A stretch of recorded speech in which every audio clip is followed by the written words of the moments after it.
ጥሩ እንዳልሆንክ በማሰብ የተጨናነቀ ስሜት ተሰምቶህ ያውቃል? ይህ ውሸት እንደሆነ ብነግርህስ? ስኬት በችሎታ ላይ አይደለም፣ በአስተሳሰብ ላይ እንጂ። ታዋቂዋ ደራሲ ጄ.ኬ. ሮሊንግ የሃሪ ፖተር እና የፈላስፋው ድንጋይ የእጅ ጽሑፍ በብሉምስበሪ ተቀባይነት አግኝቶ ከመታተሙ በፊት በ12 አሳታሚዎች ውድቅ ተደርጓል። ማይክል ጆርዳን የሁለተኛ ደረጃ ትምህርት ቤት ውስጥ ለቫርሲቲ የቅርጫት ኳስ ቡድን አልተመረጠም። በላኒ ሁለተኛ ደረጃ ትምህርት ቤት የሁለተኛ ደረጃ ተማሪ በነበረበት ወቅት በርዝመቱ እና የላቁ ችሎታዎች እጥረት ስላጋጠመው ለቫርሲቲ ቡድን አልተመረጠም። ነገር ግን ይህ ክስተት ለመሻሻል ያለውን ተነሳሽነት አቀጣጥሎታል። በመጨረሻም ከምንጊዜውም ምርጥ የቅርጫት ኳስ ተጫዋቾች አንዱ እንዲሆን አድርጎታል። ሰላም፣ እንኳን ደህና መጣችሁ። ዛሬ በተጨባጭ የምትጠቀሙበትን ቪዲዮ አምጥቻለሁ። እንደ ሁል ጊዜው ላይክ፣ ሼር ስለምታደርጉ አመሰግናለሁ። ዛሬ ያመጣሁላችሁ ያላችሁን አቅም በማውጣት ብቻ ተጨባጭ ለውጥ፣ እድገት የምታመጡበትን 11 የአስተሳሰብ ስልቶችን ነው። በቀጥታ እንጀምር።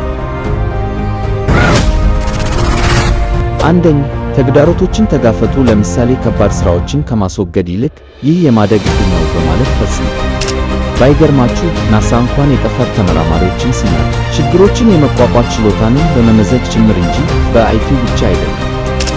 ችግሮች፣ እንቅፋቶች መንገድ አይዘጉም፣ እነሱ የአእምሮ ጅም ናቸው።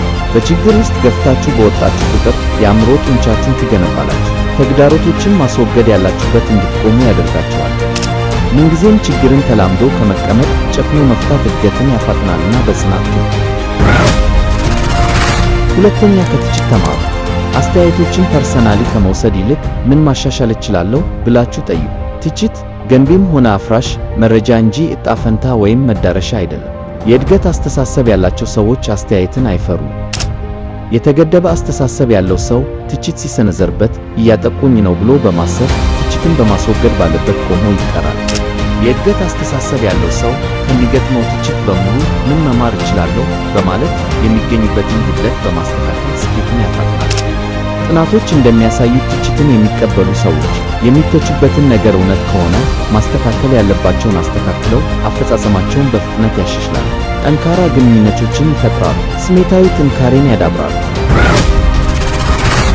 ሦስተኛ፣ ውጤትን ብቻ ሳይሆን ጥረትን አክብሩ። ሂደቱን አወድሱ። ለምሳሌ ጠንክረህ ሰርተሃል፣ ስለዚህ በጣም ብልህ ነህ። የዲዬክ ጥናት እንዲህ ይላል፣ በጥረት የተመሰገኑ ልጆች በእውቀት የተመሰገኑትን ይበልጣሉ። ብዙ ማህበረሰቦች ውጤትን፣ አሸናፊዎችን ያወድሳሉ። ነገር ግን ጥናቶች እንደሚያሳዩት ጥረትን ማሞገስ የፈለገ ነገሮች ቢከብዱ እንኳን በጽናት እንድንቀጥል፣ ሽልማቱን ብቻ ሳይሆን በሂደቱም በመደሰት ከፍተኛ ተነሳሽነት በመፍጠር ከውድቀት በፍጥነት የማገገም ጠንካራ የመቋቋም ችሎታን ይፈጥራል። አራተኛ፣ ገና የሚለውን ቃል ተጠቀሙ። ታምራዊ ኃይል ያላት ቃል ገና ቋሚ የአስተሳሰብ መግለጫዎችን ወደ እድገት ተኮር የምትቀይር ቀላል ግን ኃይለኛ መሳሪያ ናት። ገና የሚለው ቃል የሚያመለክተው አሁን አንድ ነገር አላሳካችሁም ይሆናል፣ ነገር ግን በጊዜ ሂደት በትጋትና በጽናት እንደምታሳኩ የሚያሳይ ቃል ነው። ለምን ገና የሚለው ቃል ማተር እንደሚያደርግ ተመልከቱ። ገና የምትለው ቃል ባልቻልነው ነገር ላይ የተደመደመ እይታን ታጠፋለች። ለምሳሌ አንድ ሰው ይህን ማድረግ አልችልም ሲል ነገሩን ማድረግ እንደማይችል አምኖ እንደማይሞክር ይገልጻል። ነገር ግን ገና ይህን ማድረግ አልቻልኩም ቢል የማድረግ ችሎታን ከጊዜ ወደ ጊዜ አዳብራለሁ፣ የማደርግበትን ዘዴ እፈልጋለሁ እንጂ ሳላደርግ አልቀርም እያለ ነው። ገና የሚለው ቃል ጽናትን ይፈጥራል፣ ውድቀት ጊዜያዊ መሆኑን እና እድገት የሚቻል መሆኑን ያስታውሳል። ብስጭትን በመቀነስ ችግሮች የእድገት አካል እንደሆኑ እንደሚታለፉ ያስረዳናል። ገና በምትለው ቃል ውስጥ መማር አለ። መማር ደግሞ በጉዞ ሂደት ውጤት የሚገኝበት እንጂ ዛሬ በዛሬ ፈጣን ውጤት የሚገኝበት አለመሆኑ ግልጽ ነው። እያንዳንዱ ትንሽ ጥረት ውሎ አድሮ ለስኬት አስተዋጽኦ ያደርጋል። ተማሪዎች ካልኩለስ ወይም የትኛውም ቲዎሪ ካልገባችሁ ገና አልገባኝም በሉ።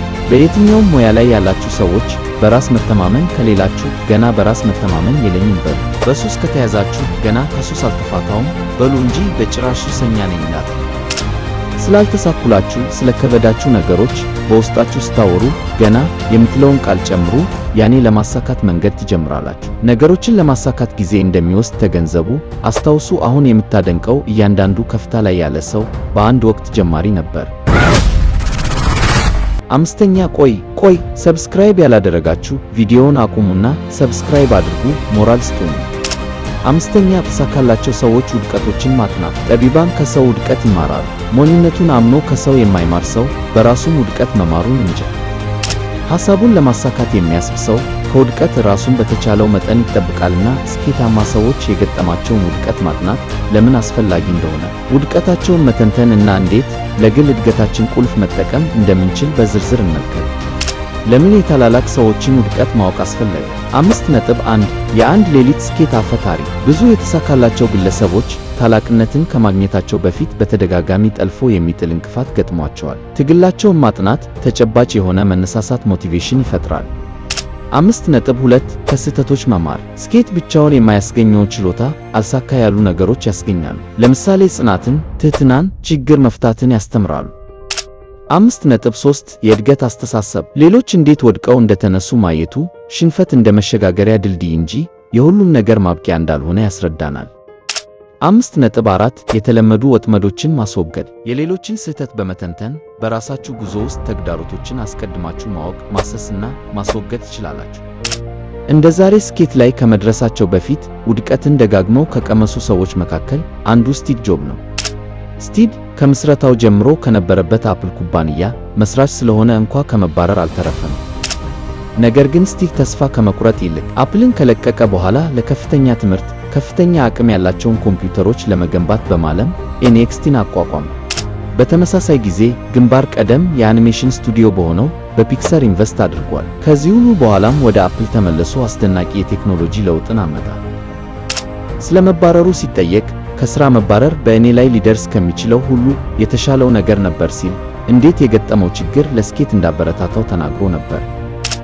ሌላኛዋ ተምሳሌታችን ጄ.ኬ. ሮሊንግ ናት። ይህቺ ዝነኛ ደራሲ በድህነት ልጇን ያላባት እያሳደገች የጻፈችውን ሃሪ ፖተርን ለማሳተም ስትነሳ በ12 አሳታሚዎች ውድቅ ቢደረግባት በሥራዋ ላይ ጽናት እና እምነት ጨምራ በመጽናት በመጨረሻ ወደ ዓለም አቀፋዊ ክስተት አመራች።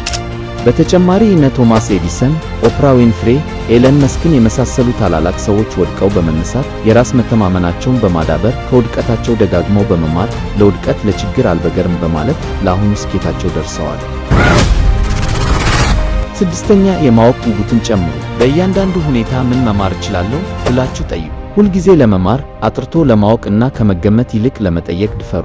አዳዲስ አመለካከቶችን መፈለግና በዙሪያችሁ ካለው ዓለም ጋር መተሳሰር ልመዱ። ሰባተኛ መጥፎ በሆናችሁበት ነገር ላይ ይህን ቃል ተጠቀሙ። በዚህ መጥፎ ነኝ ከምትሉ እያሻሻልኩኝ ነው በሉ። አእምሮአችሁን ሀክ አድርጉ። ታላቅ የአስተሳሰብ ለውጥ ታመጣላችሁ። እንዴት እንደሆነ እንመልከት። በዚህ መጥፎ ነኝ ስትሉ በቋሚነት ተስፋ የመቁረጥ ስሜትን ትፈጥራላችሁ። ይህም ዘላቂ የክህሎት እጥረትን ይፈጥራል። ነገር ግን እየተሻሻልኩ ነው ስትሉ እድገትን ትጋብዛላችሁ። የመማር ሂደታችሁ ይጨምራል፣ ትበረታላችሁ።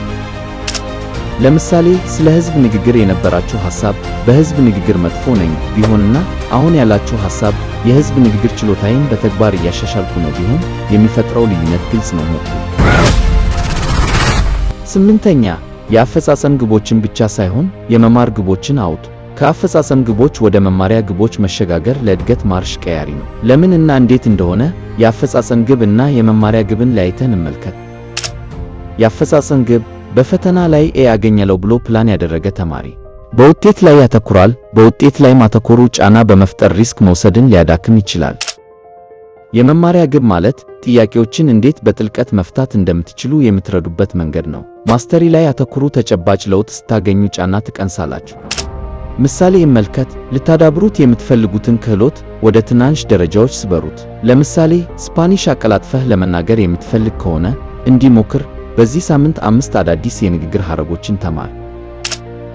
ዘጠነኛ ራሳችሁን የማደግ አስተሳሰብ ፍላጎት ባላቸው ሰዎች ክበቡ። በተደጋጋሚ የምትሰሙት አንድ እውነት አለ። እሱም ከእናንተ ጋር አብረው ጊዜ ከሚያሳልፉ 5 ሰዎች አማካይ እንደሆናችሁ። ያ ማለት ከ5 ባለሀብት ጋር ከሆነ ጊዜያችሁን የምታሳልፉት 6ኛው ሀብታም እናንተ ናችሁ። አካባቢያችሁ አስተሳሰባችሁን ይቀርጻልና ምትውሉበትን በጥንቃቄ ምረጡ። ተግዳሮቶችን፣ ችግሮችን ታግለው ከሚያሸንፉ፣ ከውድቀቶች የሚማሩ፣ እድገትን ከሚያከብሩ፣ ከሚያበረታቱ ሰዎች ጋር ሆኑ። የራሳችሁን የእድገት አስተሳሰብ ያጠነክራል። 10ኛ ውጤቱን ብቻ ሳይሆን ሂደቱን በዓይነ ሕሊናችሁ ተመልከቱ። ለምሳሌ አንድ አትሌት የወርቅ ሜዳሊያ ማሸነፉን ብቻ ሳይሆን የዕለት ተዕለት ልምምድንም ጭምር ያስባል። ብዙ ሰዎች ስለ ስኬት ያስባሉ፣ ይህን ፈተና እፈተናለሁ፣ እንዲያደርጋለሁ ምናምን ይላሉ። ነገር ግን እንዴት እዚያ እንደሚደረስ ለማወቅ የሚጠቅማቸውን የአእምሮ ልምድ ይዘነጋሉ። የእይታ ሥራ በተሻለ ሁኔታ የሚሠራው በመጨረሻው ውጤት ላይ ብቻ ሳይሆን በእርምጃዎች፣ በትግሎችና ስትራቴጂዎች ላይ ስታተኩሩ ነው።